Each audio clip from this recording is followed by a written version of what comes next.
like almost everybody in that room, that there are differences between men and women, and I'm not even a big arguer on whether that is nature or nurture. I think that's still an open discussion, but I think that there are very significant differences that are useful and interesting and to be valued.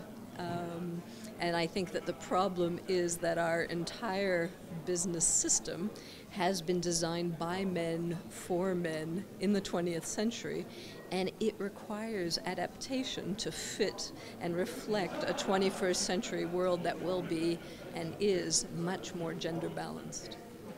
And that doesn't mean women becoming more like men in order to succeed.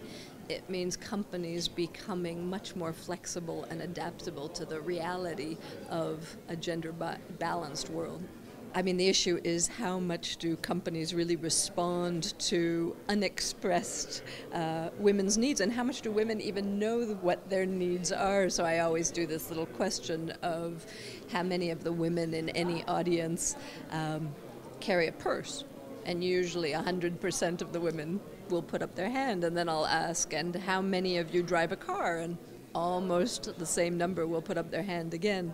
And then you ask them, how many of you have a car with a place to put your purse? Almost never does any woman put up her hand. And so that's just a helpful, very visual illustration that the car industry, which is extremely focused on technology, safety, tons of electronic gizmos, has not yet addressed a pretty basic fundamental need of at least half of their users, which is just a place to put your purse. That would be lovely. I think companies have to become much more gender bilingual environments. What does that mean? It means environments that are understanding of the differences between men and women and using them to leverage business performance, customer insights, talent management, and not trying to make women conform to a male model in order to succeed.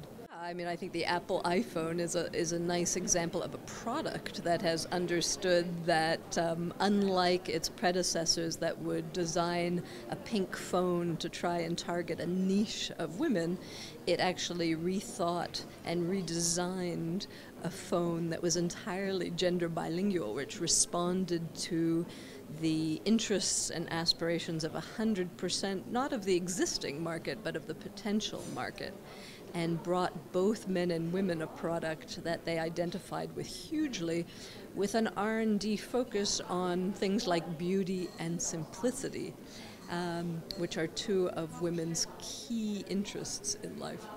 So how much do companies respond to that or not? An interesting set of metrics that because everybody's always comparing countries and competitiveness and GDP, and I just suggest that on my topic, I usually just look at three numbers that reflect where countries are. It's what's the birth rate, what's the gender balance in the corporate world and in business, and what's the divorce rate. And if you look at those three numbers, you have a huge insight into human happiness.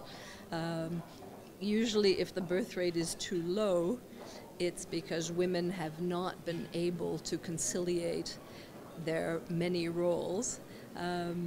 If it's too high, they haven't been enabled to control their own fertility.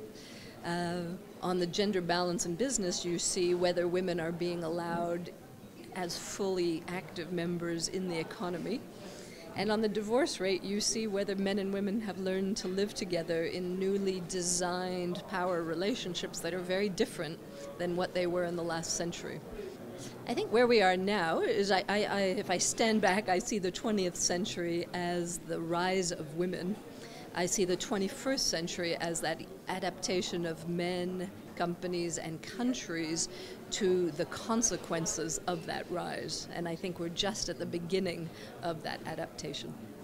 So my conclusion is that the world is, I agree with the conclusion to the design. We are in a much better place than we've ever been before, but we have a long way to go now to leverage the benefits of 100% of the human population. Never before in human history have we seen women become the equals in power and influence as men. It's a wonderful experiment. I believe it will be the cure to almost all of our ills is the world will become in balance for the very first time.